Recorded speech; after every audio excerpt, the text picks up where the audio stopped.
March 6, 1944. 28,000 feet above Brandenburg, Germany.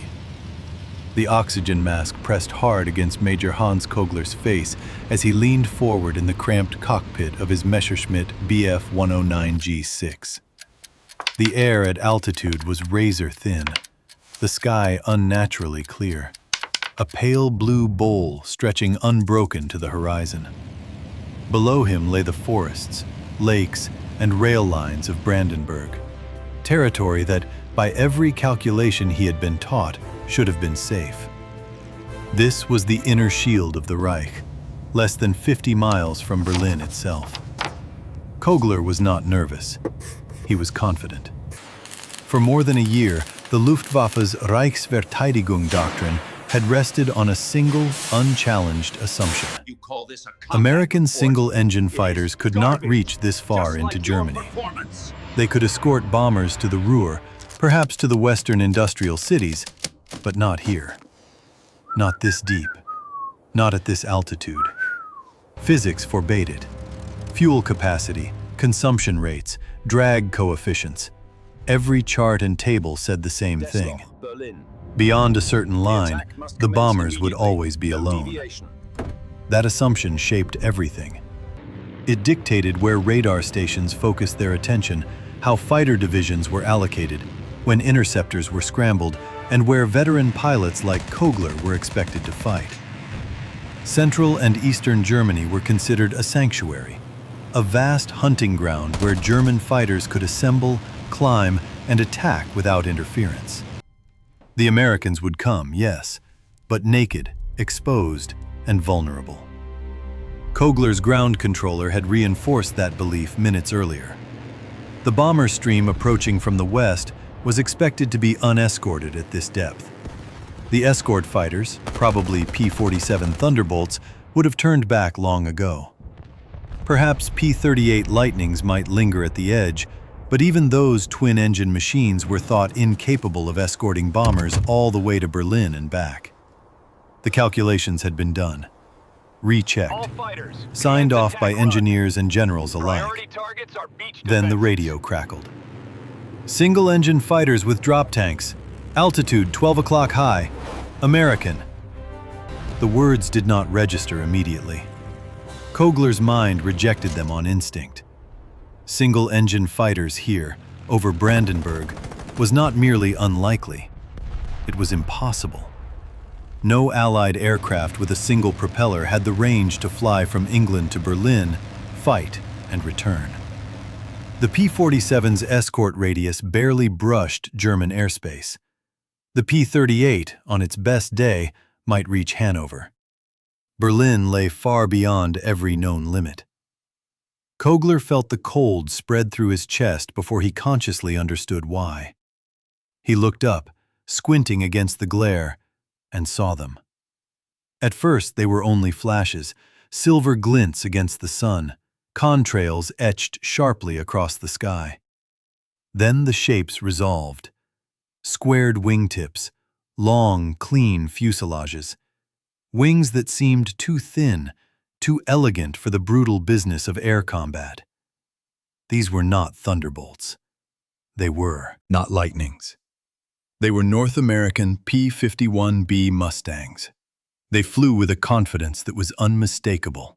Not the cautious, fuel-conscious weaving of fighters at the edge of their endurance, but the relaxed, predatory movement of aircraft that had margin to spare. They held altitude effortlessly. They maneuvered without hesitation. They were not here by accident, and they were not planning to leave quickly. Below them, 730 heavy bombers of the United States 8th Air Force were advancing directly toward Berlin. This was no feint, no diversion toward secondary targets. It was a straight thrust at the capital of the Third Reich. And for the first time in the history of aerial warfare, those bombers were being escorted all the way in by single-engine fighters, and would be escorted all the way home. What Kogler could not yet know was that he was witnessing the collapse of a belief system that had sustained German air defense since 1939. This was not merely a tactical surprise or a temporary setback. It was the exposure of a fatal assumption, one so deeply embedded in Luftwaffe planning that its failure would unravel everything built upon it. The assumption had seemed unassailable. Before the war, German aviation science was regarded as the finest in the world. The Bf-109 itself was proof of that reputation. Compact, efficient, optimized for climb and combat at medium altitudes. German engineers believed they understood the limits of aircraft design better than anyone. Range was a matter of fuel volume and engine efficiency. Escort fighters were constrained by weight, drag, and consumption. You could add fuel, but performance would suffer. You could reduce weight, but endurance would drop. There were trade-offs that could not be escaped. These were not prejudices, they were equations. Hauptmann Heinz Knocke of Jagdgeschwader 11, a meticulous officer and experienced pilot, wrote in his diary in early 1944 that American single-engine escorts could reach no more than 280 miles from their bases in England. That figure was not guesswork. It was the result of calculations shared widely within the Luftwaffe. It defined the operational map. Western Germany was contested airspace. Central Germany was the killing zone. Eastern Germany was secure. The Reich Air Ministry reinforced this view. When reports began arriving in January 1944 of single-engine American fighters over Brunswick, roughly 150 miles deeper than expected, they were dismissed. Major Hermann Graf, commanding JG-11, suggested in an after-action report that such fighters must have landed at secret bases in Sweden. The idea was implausible, but less disturbing than the alternative. The sightings continued. Hanover on January 29th, Magdeburg on February 3rd.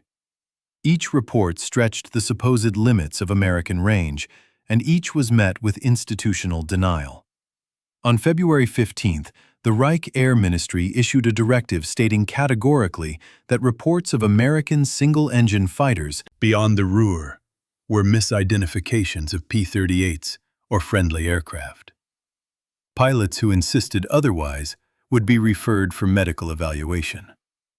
The implication was clear. Reality was less trustworthy than doctrine. At no point did the Luftwaffe seriously question the assumption itself. To do so would have meant rethinking the entire structure of Reich defense. Radar coverage, fuel allocation, pilot rotation, and interception timing. It would have meant admitting that the enemy might solve problems in ways German planners had not anticipated. What the Luftwaffe did not yet understand was that the Americans had not violated the laws of physics. They had simply applied them differently. At Wright Field in Ohio, engineers working with North American Aviation and Packard Motor Car Company had focused not on creating a radically new airframe, but on refining efficiency across an entire system. The P-51 Mustang was powered by the Packard-built Merlin V1650-3 engine, an American-manufactured evolution of the Rolls-Royce Merlin. It produced approximately 1,490 horsepower at sea level and maintained over 1,200 horsepower at 30,000 feet through a two-stage, two-speed supercharger. More importantly, it did so reliably, in engines built to tolerances that surprised even British engineers. Packard's production methods, borrowed from Detroit's automotive industry, allowed these engines to be manufactured in quantities German intelligence found difficult to believe. 3 per hour, according to post-war German technical reports. Yet the engine alone did not explain what Kogler was seeing over Brandenburg. The true enabler was something far less glamorous: expendable auxiliary fuel tanks. British engineers at the Royal Aircraft Establishment had developed drop tanks made from laminated, resin-impregnated paper. Each held 108 gallons of fuel and weighed only about 35 pounds empty. They were cheap, light, and designed to be discarded. German auxiliary tanks, by contrast, were metal, reusable, and heavy. They degraded performance and were rarely used in combat zones. The German approach reflected a philosophy of conservation and reuse. The Anglo-American approach embraced disposability in service of operational reach. A P-51B carrying two 108-gallon paper tanks could cruise to Berlin on external fuel, jettison the tanks in seconds when combat began, and still retain a full internal fuel load. This allowed approximately 30 minutes of combat at full throttle, plus the return flight to England. For the first time, escort fighters were no longer operating at the edge of endurance. They had margin. Lieutenant Colonel Hubert Zemke of the 56th Fighter Group would later explain the difference succinctly. The Germans expected American fighters to save fuel for the return trip. With drop tanks, American pilots could afford to burn fuel freely. They were no longer constrained by the same calculations German planners assumed governed all air combat. The Luftwaffe never truly internalized this shift until it was too late. The trauma of October 14, 1943, Black Thursday, had reinforced German confidence. On that day, 291 B-17 Flying Fortresses attacked the ball-bearing factories at Schweinfurt without long-range escort. 60 bombers were shot down. 138 were damaged. Casualties exceeded 600 airmen. The loss rate of over 20% appeared to prove that daylight bombing deep into Germany was unsustainable. General Adolf Galland, General der Jagdflieger, declared it the greatest victory of the fighter arm in the defensive war. In his memoir, The First and the Last, he later wrote that Schweinfurt convinced the Luftwaffe that the Americans would be forced into ineffective night bombing. The theoretical battle, he believed, had been won. Galland's mistake was assuming that the enemy would accept existing limits rather than redesigning the problem. By the time American planners launched the mission of March 6, 1944, the Luftwaffe's assumption about range was no longer merely incorrect, it was catastrophic. It had allowed American engineers, tacticians, and logisticians to strike directly at the heart of German air power, while German defenses remained optimized for a world that no longer existed. As Major Hans Kogler watched the Mustangs slide into position above his formation, he understood something was fundamentally wrong. His mixed group of Bf-109s and Bf-110s had been vectored to intercept bombers they believed would be undefended. Instead, they were about to be attacked by fresh, fast, well-escorted fighters with altitude, speed, and surprise on their side. This was not how the war was supposed to work. In that moment over Brandenburg, the Luftwaffe's central assumption, that distance itself was a weapon, ceased to be true. And once that assumption fell, everything built upon it would follow. The belief that American single-engine fighters could not reach deep into Germany did not exist in isolation. It was not a rumor, nor a convenient myth invented by propagandists. It was the logical conclusion of an entire system, technical, doctrinal, and cultural, that had served the Luftwaffe well for years. That system had delivered victories in Poland, France, and the opening phases of the war against Britain and the Soviet Union. By 1944, however, it had become a trap. At its core, German air doctrine was shaped by experience rather than projection.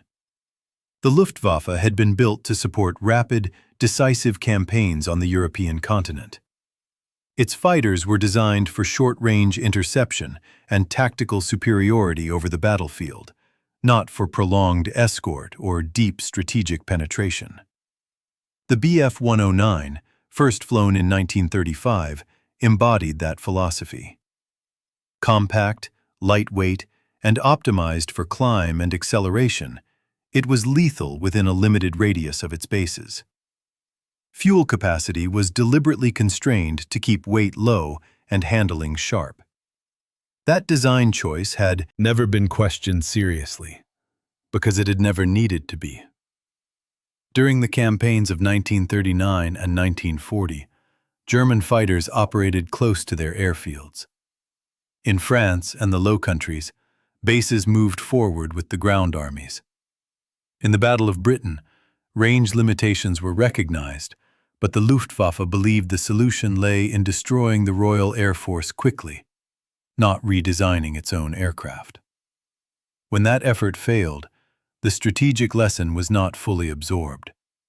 Instead, German planners concluded that sustained air operations over enemy territory were inherently costly and unsustainable for any air force. That conclusion hardened into doctrine. By the time the United States entered the war, the Luftwaffe's defensive strategy rested on a layered understanding of distance. Western Germany was exposed but manageable. Central Germany was the decisive zone, where bombers would be intercepted beyond escort range. Eastern Germany, Berlin, Brandenburg, Saxony, was considered secure. This was not arrogance alone. It was reinforced by technical calculations produced by German engineers and intelligence officers who analyzed American aircraft based on available data. The P-47 Thunderbolt, massive and powerful, had a combat radius of roughly 375 miles. Even with external tanks, it could not escort bombers to Berlin and back. The P-38 Lightning, with its twin engines and greater fuel capacity, could range farther, but German estimates placed its effective escort limit near Hanover under ideal conditions. These figures were treated as constants. Fuel consumption curves were plotted. Engine performance at altitude was analyzed. Drag penalties from external tanks were calculated conservatively. German planners assumed that any meaningful increase in range would exact an unacceptable cost in speed, climb, or maneuverability. In German thinking, performance and endurance existed in opposition. You could have one, but never both. This assumption was reinforced by German industrial philosophy.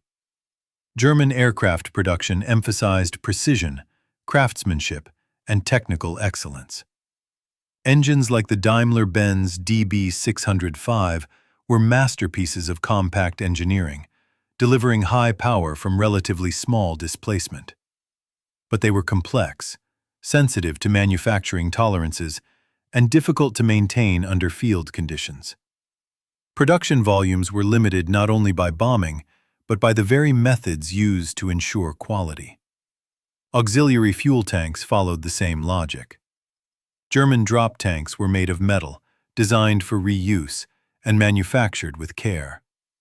They were expensive and heavy, often weighing more empty than their American equivalents weighed full. Carrying them degraded aircraft performance enough that pilots avoided using them in contested airspace. The idea of discarding valuable equipment after a single use ran counter to German industrial culture, especially as material shortages intensified. The Americans saw the problem differently. In the United States, aircraft production was approached as a systems problem, rather than a series of individual engineering challenges. North American Aviation, Packard, and dozens of subcontractors were integrated into a supply network modeled more closely on automobile manufacturing than traditional aircraft workshops. Components were standardized, processes were simplified, reliability and repeatability were prioritized over refinement. This difference in philosophy was not fully appreciated by German intelligence. Reports that Packard was building Merlin engines in quantities exceeding British production were dismissed as exaggerations. Claims that American factories were completing a fighter aircraft every hour were regarded as propaganda. German analysts understood industrial output in terms of machine tools and skilled labor, not assembly lines staffed by semi-skilled workers performing specialized tasks. Oberstleutnant Konrad Bauer, a technical officer with Jagdgeschwader 26, examined a crashed P-51B near Gütersloh in February 1944. His report, recovered after the war, revealed a tone of restrained disbelief. The engine installation, he noted, was remarkably clean and efficient. The intercooler system exceeded anything fielded on the DB605. Most striking was the consistency of machining across components. There was no evidence of hand-fitting or adjustment. What disturbed Bauer most was not the quality itself, but the implication. Such precision, achieved in mass production, suggested a scale of industrial effort Germany could not match. If these engines were being built in the numbers reported, then the Luftwaffe was not facing a shortage of enemy aircraft, but a surplus. Still, these insights did not penetrate doctrine. The Reich Air Ministry and the Luftwaffe High Command continued to plan interceptions based on assumed escort limits. Fighter units were held back to conserve fuel and pilots, waiting for bombers to outrun their protection. Veteran pilots were rotated into the Reich defense units precisely because this was expected to be the decisive arena, where experience would count most. Training emphasized interception tactics optimized for bomber formations without close fighter cover. Attacks were planned from below or head-on, exploiting the presumed absence of escort fighters at critical moments. Communications procedures, radar handoffs, and scramble timing all reflected the same belief, that time and distance favored the defender. Even when contrary evidence appeared, it was filtered through this framework. When pilots reported American fighters lingering longer than expected, commanders attributed it to favorable winds or unusual fuel loads. When sightings occurred farther east, they were explained away as navigational errors or misidentification. The idea that American engineers might have solved the range problem fundamentally, rather than incrementally, was not seriously entertained. This rigidity was compounded by the Luftwaffe's organizational culture. Descent upward was discouraged, especially when it challenged established technical assessments. Pilots who reported anomalous encounters risked being labeled unreliable or fatigued. Intelligence officers who questioned official range estimates found little support. The system rewarded conformity, not recalibration. By early 1944, this had created a dangerous feedback loop. Doctrine shaped expectations. Expectations shaped interpretation. Interpretation reinforced doctrine. Meanwhile, on the other side of the channel, American planners were exploiting precisely this predictability. The introduction of the P-51B into the 8th Air Force was not treated as a single technological leap, but as a catalyst for doctrinal change. Escort tactics were rewritten. Fuel management procedures were revised. Pilots were trained to think in terms of margin rather than scarcity. External tanks were not a last resort, but an integral part of mission planning. American fighter groups practiced deep penetration escorts under simulated conditions long before the first mission to Berlin. They rehearsed handoffs between P-47s, P-38s, and P-51s. They learned to drop tanks at the moment of engagement, transitioning instantly from cruise to combat configuration. The Germans saw fragments of this evolution, but never the whole picture. Big Week, beginning on February 20th, 1944, should have been the warning. Over 5 days, the 8th Air Force launched more than 1,000 bombers per day, escorted by hundreds of fighters, including large numbers of P-51Bs. The Luftwaffe lost 262 fighters, and, more critically, around 100 experienced pilots, nearly 17% of its veteran strength in the West. Wilhelm Ferdinand Galland, commanding 3JG-26, reported that Mustangs had fundamentally altered the engagement sequence. Instead of assembling beyond escort range and attacking bombers methodically, German fighters were forced to fight through escorts, both entering and leaving combat. Every interception became a running battle rather than a controlled engagement. Yet even after Big Week, the underlying assumption survived. The Mustangs were dangerous, yes, but surely their reach still had limits. March 6th would prove otherwise. The system that sustained the Luftwaffe's confidence, its engineering philosophy, its production methods, its doctrinal rigidity, and its institutional denial, had once been a source of strength. By 1944, it prevented adaptation. It blinded German planners to the fact that the enemy had not merely built a better fighter, but an integrated solution to the problem of distance itself. When the P-51s appeared over Brandenburg, they did not just violate a tactical expectation. They exposed the fragility of an entire worldview. The Luftwaffe had built its defense on equations that assumed the enemy would play by the same rules, value the same trade-offs, and accept the same limitations. The Americans did not. And once that realization took hold, the psychological foundations of German air defense began to erode. The collapse of the Luftwaffe's core assumption did not begin on March 6, 1944. That day merely forced into the open what had already been happening quietly, incrementally, and inconveniently for weeks. The warning signs had been present, scattered across combat reports, intelligence summaries, and private diaries. They had not been ignored entirely. They had been explained away.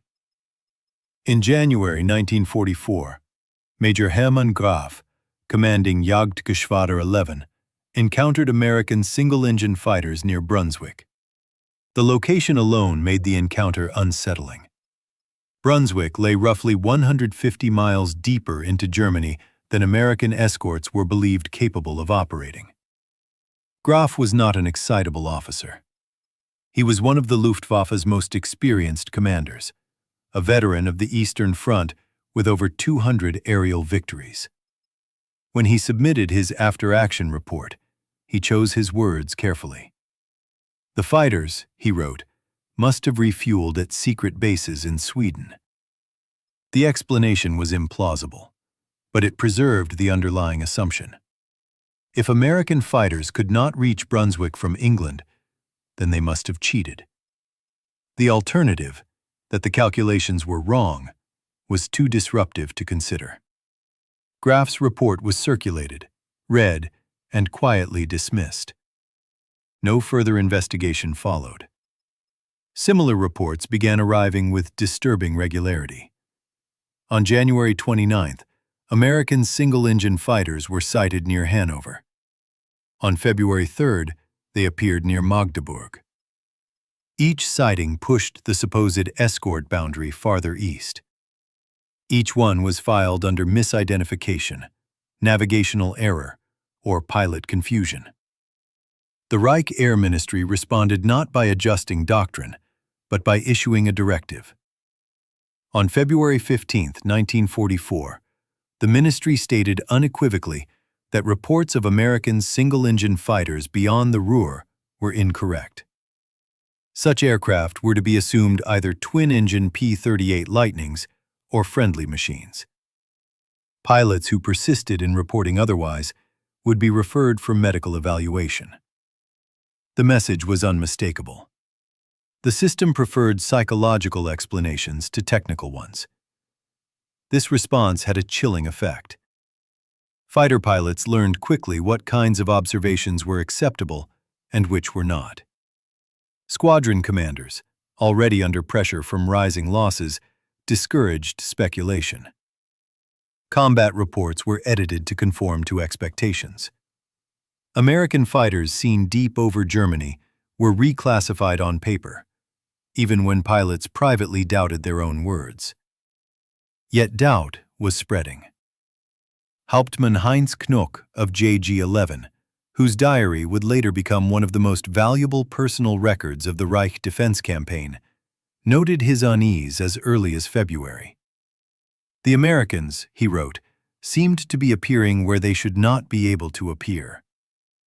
He repeated the calculations he had been taught: fuel capacity divided by consumption rate, adjusted for altitude and drag, and concluded that the laws of physics had not changed.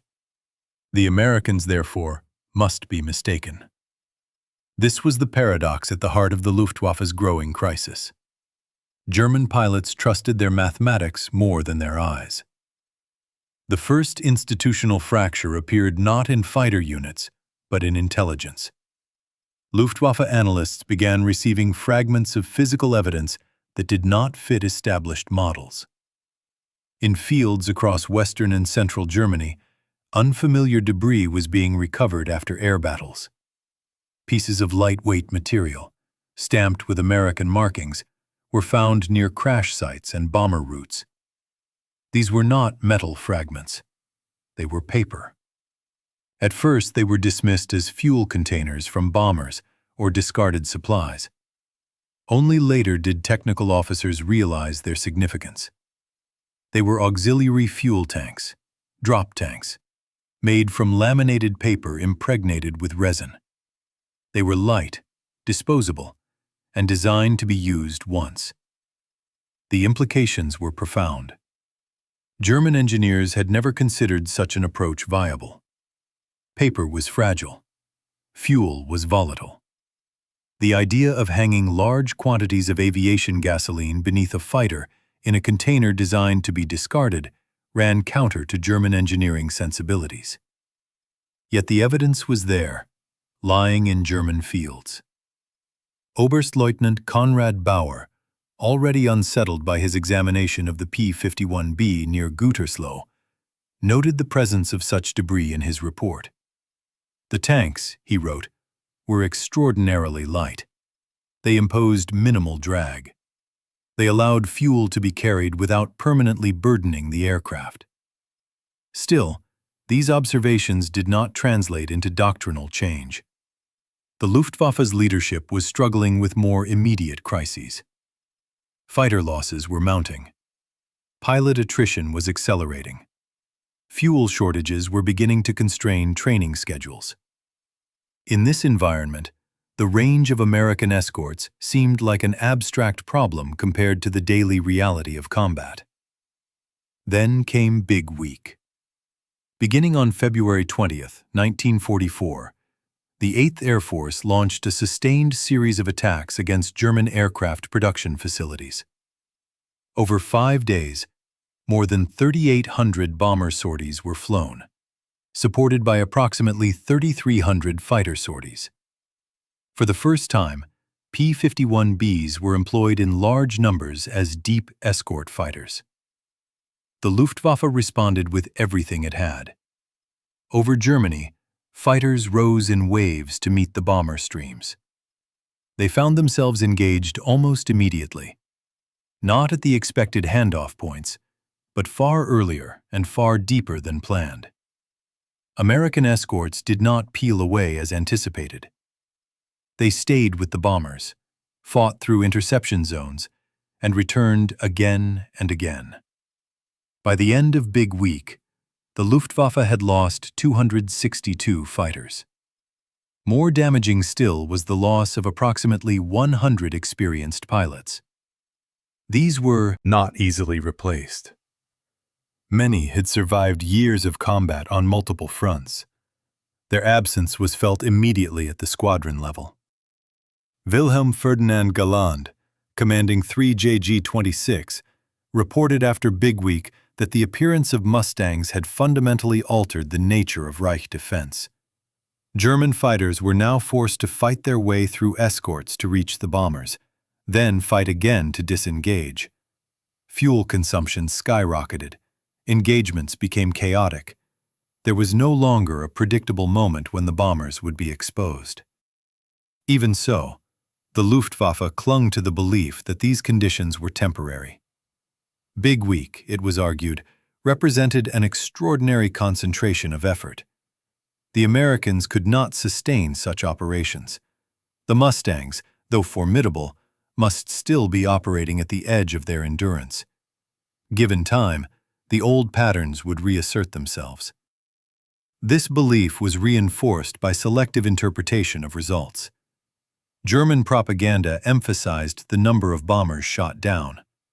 Losses inflicted on the enemy were highlighted. The deeper implications, the erosion of the escort boundary, were downplayed. Privately, however, unease was growing. Pilots began to notice that American fighters behaved differently from earlier escorts. P-51s did not break off after a single pass. They followed German aircraft down through multiple altitude layers. They climbed aggressively, then returned for further attacks. They did not seem constrained by fuel. Unteroffizier Werner Pöhl of JG 301, who survived several encounters with Mustangs in late February, later recalled that the Americans fought as if they had all the sky and all the time. This was new. Earlier American fighters had been cautious, conservative, visibly aware of their limits. The Mustangs were not. For German pilots trained to read subtle cues in enemy behavior, this was alarming. The Luftwaffe's final opportunity to reassess its assumptions came in the last days of February. Intelligence summaries compiled from pilot reports, radar tracking, and wreckage analysis suggested that American single-engine escorts were routinely operating far beyond previously accepted limits. The conclusion was unavoidable. The escort boundary had moved east. Yet no decisive action followed. Reichsmarschall Hermann Göring, whose authority over the Luftwaffe remained absolute, rejected the implications outright. To acknowledge them would have meant admitting that German science had been outmatched. It would have required reorganizing air defense at a time when resources were already strained. It would have undermined confidence at every level. Instead, Göring insisted that the reports were exaggerated. The Americans, he maintained, could not escort fighters to Berlin. It was scientifically impossible. This insistence filtered downward. Commanders hesitated to challenge it. The system closed ranks around the assumption, even as evidence accumulated against it. By the morning of March 6, 1944, the Luftwaffe's worldview was already fractured, though not yet shattered. Pilots sensed that something was wrong. Intelligence officers had fragments of the truth. Engineers had seen the material proof. What none of them yet understood was how completely the Americans had solved the problem of distance, and how brutally that solution would be revealed over the skies of Berlin. March 6, 1944, did not unfold as a dramatic ambush or a single decisive clash. It unfolded as a sequence of realizations, each more destabilizing than the last, layered one atop another, until the Luftwaffe's defensive logic simply ceased to function. By the time German commanders grasped what was happening, the moment for adjustment had already passed. The morning dawned, clear across northern Europe. Over England, the weather that so often disrupted long-range missions had relented. At RAF Leiston, ground crews of the 357th Fighter Group worked through the early hours, checking fuel lines, securing drop tanks, and warming engines.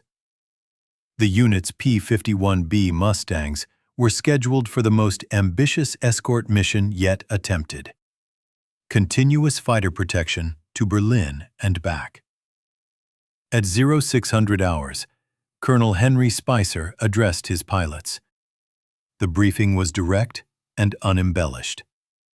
They would be over enemy territory for nearly 4 hours. There would be no margin for mechanical failure, no safe fields to divert to if something went wrong. Any aircraft not in perfect condition was to abort immediately. No one did. Ironically, Spicer himself would be forced to turn back shortly after takeoff due to mechanical trouble, leaving Major Thomas L. Hayes to lead the mission. At 0830, 730 heavy bombers of the 8th Air Force began lifting off from airfields across East Anglia. Behind them came 796 fighters, arranged in a carefully planned relay. P-47 Thunderbolts would cover the initial penetration. P-38 Lightnings would take over through central Germany.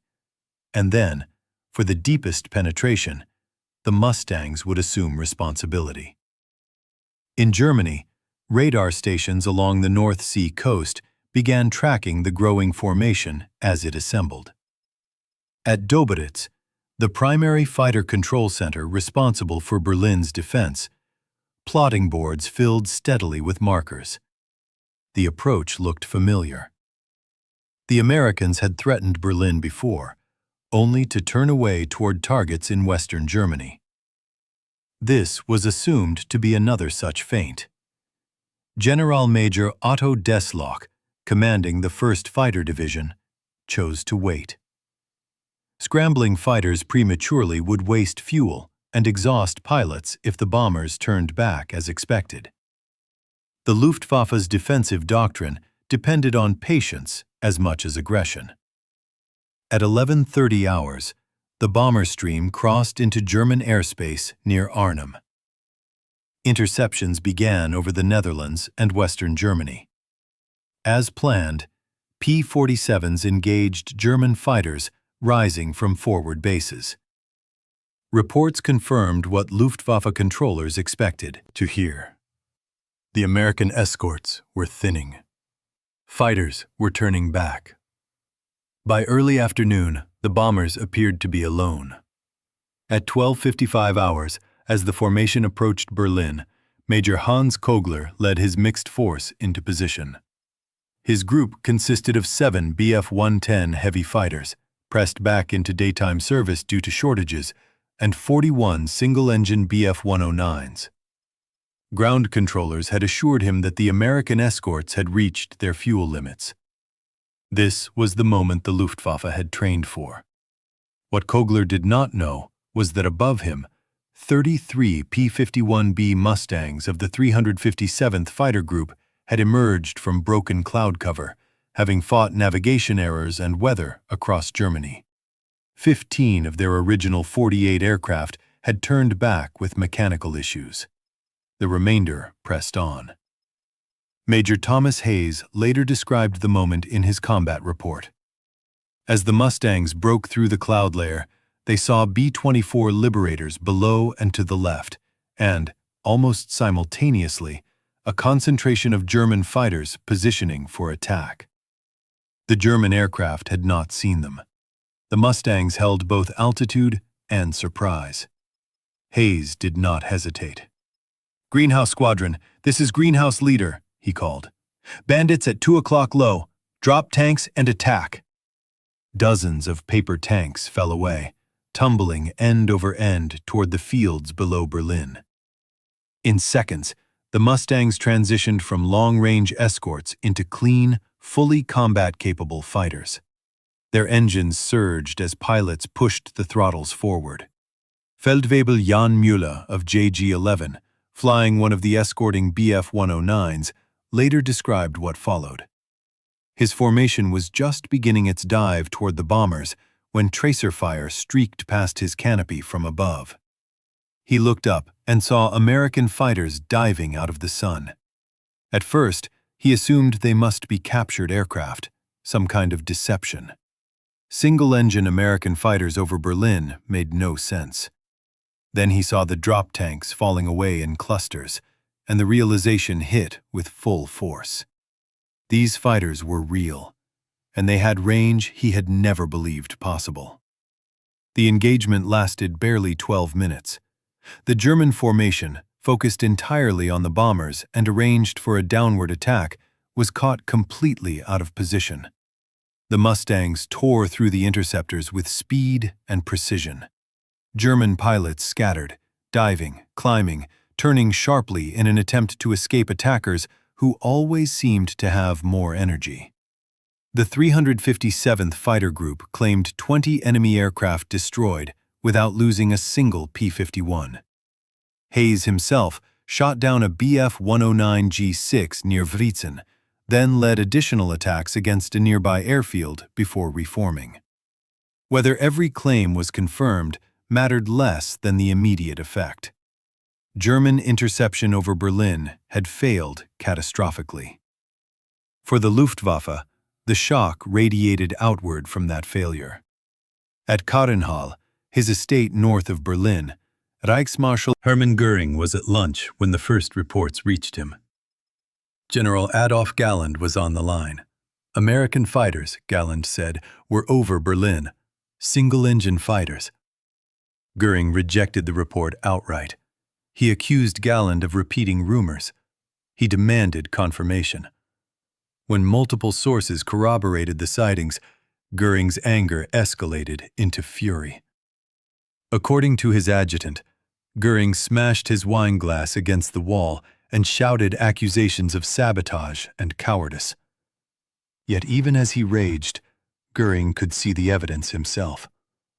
From Karrenhall's grounds, contrails were visible in the clear winter sky. The distant sound of engines at full power carried across the countryside. Göring reportedly stood at the window for nearly an hour, silent, watching. That evening, he issued one of the most destructive orders of the air war. Any pilot claiming to have seen American single-engine fighters over Berlin was to be arrested for spreading defeatist propaganda. The maximum range of American fighters, Göring insisted, was the Ruhr. This was a scientific fact. The order created immediate chaos. Pilots who had just survived combat with P-51s now faced the prospect of court-martial for reporting the truth.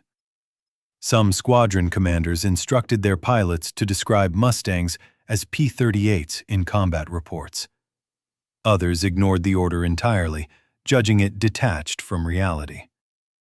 2 days later, on March 8th, Galland confronted Göring at the Air Ministry. He placed a piece of a recovered P-51 drop tank on the table, clearly stamped, "Made in USA." Göring dismissed it without hesitation. He declared that even if Galland brought him an entire Mustang, the Americans could not escort fighters to Berlin. According to Galland's memoirs, that moment marked his personal realization that Germany had lost the war. The collapse was not merely tactical, it was psychological. For Luftwaffe pilots, the appearance of Mustangs over Berlin destroyed the last illusion of sanctuary. Heinz Knocke wrote in his diary on March 7th that everything had changed. There was no longer a place to regroup, no safe zone to plan attacks, no depth to fall back into. If American fighters could operate freely over the capital, they could operate anywhere. The hunters had become the hunted. This realization spread rapidly through fighter units. Pilots adjusted their behavior almost immediately. Engagements became more cautious. Attacks were launched earlier, often without proper positioning, out of fear that waiting would invite Mustang intervention. Fuel was burned at unsustainable rates. Losses mounted. The system that had sustained German air defense, careful timing, predictable escort limits, controlled engagements, had collapsed in a single afternoon. The Luftwaffe was now reacting, not planning, defending, not shaping the battle. And as March 6th receded into memory, its consequences began to multiply. The presence of Mustangs over Berlin did not end the air war. It ensured that it could no longer be fought on German terms. After March 6, 1944, denial was no longer sufficient to protect the Luftwaffe from reality. The appearance of P-51 Mustangs over Berlin had shattered the intellectual framework of Reich air defense, but it did not immediately produce clarity. What followed instead was a period of frantic, uneven recognition, an attempt to adapt under conditions that made meaningful adaptation almost impossible. Within days of the Berlin mission, Luftwaffe intelligence officers began quietly revising their assessments. Escort range estimates were adjusted eastward. Internal memoranda acknowledged that American single-engine fighters were no longer constrained by previously accepted limits. The Reich Air Ministry never publicly rescinded Göring's declarations, but operational planning began to reflect an unspoken truth. There was no longer any part of Germany beyond fighter escort. This recognition came too late. The Luftwaffe's first response was tactical rather than systemic. If the bombers could no longer be attacked without escort interference, then German fighters would have to fight their way through the escorts. That meant heavier armament, closer formations, and a willingness to accept higher losses in exchange for bomber kills. The result was the formalization of the Sturmgruppen concept. Sturmgruppen units, such as 4 JG-3 and later JG-300, flew heavily modified FW-190A8 aircraft. Additional armor plating protected the cockpit and engine. Reinforced windscreens resisted 50 caliber fire. Armament was increased, typically two 30mm Mk108 cannons supplemented by 20mm weapons. These aircraft were designed to fly straight through escort fire and attack bombers at point-blank range. In theory, it was a rational adaptation. In practice, it was desperation. The added armor reduced speed and climb performance drastically. Sturm fighters required escort from Bf-109s to protect them from Allied fighters, but those escorts were themselves increasingly outmatched by Mustangs. Once engaged, Sturm formations became slow, predictable targets. Oberleutnant Konrad Bauer, one of the few Sturm pilots to survive multiple missions, later described the reality with brutal clarity. The armor that was meant to save them turned their aircraft into flying coffins. Mustangs could make repeated firing passes at leisure, choosing angles and ranges with impunity. Orders instructed Sturm pilots to ram bombers if their guns jammed. Many did not even reach the bombers. The second avenue of adaptation was technological. The Messerschmitt Me-262 promised salvation. With a top speed of approximately 540 miles per hour, it outpaced every Allied fighter. In pure performance terms, it rendered the Mustang obsolete. In combat, when flown by experienced pilots, it could attack bomber formations with near immunity. But the Me-262 arrived into a system already collapsing. Hitler's insistence that it be developed as a fighter bomber delayed its operational use by months. When fighter units finally received the aircraft in late 1944, fuel shortages prevented adequate training. Runways suitable for jet operations were scarce and vulnerable. Allied fighters, now ranging freely across Germany, attacked Me-262 bases relentlessly, catching jets during takeoff and landing when they were most vulnerable. Adolf Galland, removed as General der Jagdflieger after clashing with Göring and Hitler, was later placed in command of Jagdverband 44, an elite Me-262 unit formed in February 1945. Even with Germany's best remaining pilots, the unit could not alter the balance. For every jet sortie flown, Mustangs circled overhead for hours. Galland would later summarize the futility succinctly. Technology without fuel, infrastructure, and trained pilots was meaningless. The third and most damaging adaptation was forced by fuel. American fighter escort made possible a sustained campaign against Germany's synthetic fuel plants. Before the arrival of Mustangs, these facilities had been largely immune. They were too far east for unescorted bombers to attack effectively, and too heavily defended for inaccurate bombing to cause decisive damage. That immunity ended in May 1944. On May 12th, the 8th Air Force launched a massive attack against the synthetic fuel plant at Leuna, approximately 100 miles southwest of Berlin. 800 bombers, escorted by 735 fighters, including nearly 300 P-51s, delivered 1,718 tons of bombs. Production at Leuna dropped by roughly 90% overnight. By June 1944, German aviation fuel production fell from approximately 175,000 tons per month to 35,000. By September, it declined to roughly 7,000 tons, barely enough to support 500 sorties per day across all fronts. The consequences were immediate and irreversible. Training flights were curtailed, then canceled.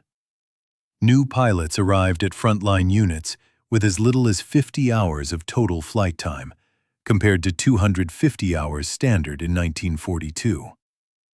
Gunnery practice was eliminated. Formation training became theoretical. Units received aircraft they could not afford to fly. Veteran pilots recognized the implications instantly. Skill was no longer being replenished. Experience was bleeding away faster than it could be replaced. Johannes Steinhoff later described the moment when he realized the Luftwaffe had entered a terminal phase. Pilots were being sent into combat who had never fired their guns in the air, never practiced defensive maneuvers, never flown extended formations. They were expected to face Mustangs piloted by men with hundreds of hours in type and months of combat experience. Adaptation under such conditions became impossible. Every attempted solution generated new problems faster than they could be addressed. Heavier fighters burned more fuel. Jets required infrastructure that could not be protected. Pilot losses accelerated just as training collapsed. The Luftwaffe was no longer choosing how to fight. It was reacting to crises imposed by an enemy with complete operational freedom. And that freedom, the ability to escort bombers anywhere at any time, belonged entirely to the Mustang. By the summer of 1944, Luftwaffe commanders no longer spoke of regaining air superiority. They spoke of survival. The question was no longer how to defeat the bomber offensive, but how to preserve enough force to continue fighting at all. Recognition had come. Adaptation had been attempted, but the system lacked the resilience to recover. The war in the air was slipping irretrievably out of German control. By the time the summer of 1944 arrived, the Luftwaffe was no longer fighting to win the air war. It was fighting to exist. The appearance of P-51 Mustangs over Berlin on March 6th had not merely altered tactics or accelerated losses. It had triggered a chain reaction that reached far beyond fighter units and interception doctrine, extending into fuel production, pilot training, industrial output, and ultimately the survival of the German state itself. The most immediate strategic consequence was the destruction of Germany's last remaining operational advantage, selective engagement. Before the Mustang, Luftwaffe commanders could choose when and where to fight. They could concentrate forces against unescorted bombers, disengage when conditions became unfavorable, and preserve experienced pilots for future operations. Distance provided control. That control vanished. From March 1944 onward, every bomber stream had to be assumed to possess fighter escort from the English coast to the target and back. Johannes Steinhoff, commanding Jagdgeschwader 77, later wrote that the Luftwaffe could no longer afford to wait for the perfect moment. Fighters had to attack immediately, with whatever altitude, formation, and fuel state they happened to have. Hesitation meant interception by Mustangs. Patience became fatal. This shift destroyed the Luftwaffe's ability to manage attrition. German fighter losses, which had been severe but sustainable in 1943, became catastrophic in 1944. Veteran pilots, men with dozens or even hundreds of victories, were now being forced into continuous engagements against numerically superior, well-escorted formations. Their survival depended increasingly on luck rather than skill. When they were lost, there were no trained replacements to take their place. The collapse of pilot training followed quickly. As American fighters enabled sustained bombing of synthetic fuel facilities, aviation gasoline became the Luftwaffe's most critical shortage. Germany had relied almost entirely on synthetic fuel derived from coal through hydrogenation processes. These plants were massive, centralized, and extremely difficult to repair once damaged. Before the Mustang, they lay beyond the effective reach of escorted bombers. That protection ended in May 1944. The attack on the Leuna plant marked the beginning of a systematic fuel campaign. With Mustangs providing continuous escort, American bombers could return again and again, striking the same facilities until production collapsed. By June, aviation fuel output had fallen by nearly 80%.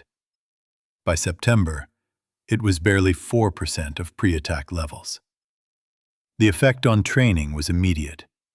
Units were restricted to a handful of flights per week, then per month, then none at all. New pilots arrived at combat units having never fired their weapons in flight. Some had never flown above 10,000 feet. Others had never practiced formation flying under operational conditions. By early 1945, pilots were being sent into combat with as little as 20 to 30 hours in type. In contrast, American pilots arriving in England routinely had 400 to 500 hours of total flight time, including extensive gunnery training and instrument flying. The qualitative gap widened even as German aircraft production increased on paper. This was the paradox of late-war Germany. In 1944, German factories produced more fighters than at any previous point in the war, over 25,000 aircraft. But production numbers no longer translated into combat power. Aircraft accumulated on airfields without fuel. Others were destroyed on the ground by roaming Mustangs before they could fly operational missions. Many newly built aircraft suffered from manufacturing defects caused by dispersed production, forced labor, and the collapse of quality control. Kurt Tank, designer of the FW-190, visited frontline units in December 1944 and was appalled. Engines failed after a few hours. Control surfaces jammed. Armament malfunctioned. Germany was no longer producing elite machines. It was producing liabilities. The strategic consequences extended directly to the ground war. On June 6, 1944, D-Day, the Allies flew 14,674 sorties. The Luftwaffe managed just 319, losing 35 aircraft in the process. Over the Normandy beaches themselves, only 2 German fighters appeared the entire day. Oberst Josef Pips Priller's lone strafing run became symbolic not of resistance, but of absence. Air superiority was no longer contested. It was absolute. This dominance allowed Allied ground forces to operate with unprecedented freedom. German troop movements were forced into darkness. Supply columns were broken up by daylight fighter bombers. Armored formations could not mass without being detected and attacked. The breakout from Normandy, the rapid advance across France, and the crossing of the Rhine were all conducted under a sky controlled almost entirely by Allied aircraft. The Luftwaffe could not intervene meaningfully. It lacked fuel, pilots, and coordination.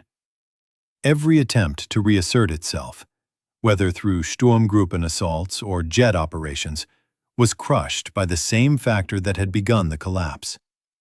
Mustangs everywhere, all the time. By early 1945, desperation replaced strategy. Operation Bodenplatte, launched on January 1, 1945, was the Luftwaffe's final large-scale effort. Nearly 900 fighters attacked Allied airfields in Belgium and the Netherlands, achieving tactical surprise and destroying hundreds of aircraft on the ground. The cost was ruinous. Over 270 German aircraft were lost, along with more than 200 pilots, including many experienced leaders. Fuel reserves were burned in a single morning. Major Hans Kogler, who survived the operation, later called it the Luftwaffe's death ride. The aircraft destroyed were replaced within days. The pilots lost could never be replaced. After Bodenplatte, the Luftwaffe ceased to exist as an effective fighting force. Mustang sweeps roamed German airspace unopposed. Airfields were strafed repeatedly. Aircraft that could not fly for lack of fuel were destroyed on the ground. Pilots began refusing to take off, not from fear, but from the rational understanding that survival served no military purpose. By April 1945, fewer than 200 German fighter pilots were still operational. The psychological collapse was as complete as the material one. Diaries and post-war testimonies reveal a profound sense of disillusionment among surviving pilots. The belief that German science and skill would always prevail had been shattered. The appearance of Mustangs over Berlin had exposed the hollowness of that promise in the most public way possible. There was no longer a narrative that explained defeat without acknowledging fundamental miscalculation. Adolf Galland would later state, with characteristic bluntness, that the war was lost the moment American fighters appeared over Berlin. Everything after, he said, was merely delay. The Mustang's impact was not confined to Germany. The demonstration that a nation could project decisive air power across an entire continent reshaped military thinking worldwide. The Soviet Union took careful note. Japan, already struggling to defend its home islands, recognized the implications immediately. Post-war air doctrines across NATO and beyond would be built around the principle first proven in 1944. Range equals strategic freedom. The Mustang embodied that principle. It was not the fastest fighter, nor the most heavily armed. Its significance lay in its balance: range, speed, reliability, and the system that supported it. British innovation, American mass production, and continuous combat-driven refinement combined to produce an aircraft that could be everywhere the enemy least expected it. That ubiquity was decisive. When American fighters appeared over Berlin, they did more than escort bombers. They invalidated an entire defensive concept. They removed the last sanctuary. They turned German airspace into a battlefield without depth. For the Luftwaffe, the consequence was annihilation. Not just of aircraft, but of institutional memory, pilot culture, and strategic coherence. Of the German pilots operational in January 1944, fewer than 5% survived the war uninjured. An entire generation of aviators was consumed in the span of 14 months. For the Allies, the result was victory accelerated. Strategic bombing became sustainable. Ground operations gained freedom of movement. The war in Europe was shortened, perhaps by years. On May 8, 1945, American Mustangs patrolled the skies over a defeated Germany. There was no opposition. The Luftwaffe that had once dominated Europe no longer existed. The transformation from March 6, 1944 to VE Day was total. When Major Hans Kogler first saw P-51 Mustangs over Brandenburg, he was witnessing more than a new aircraft. He was witnessing the end of an era, the moment when individual skill and tactical brilliance yielded definitively to industrial scale, systemic integration, and strategic reach. The Mustang did not merely win battles, it ended illusions. And in doing so, it reshaped the nature of modern warfare forever.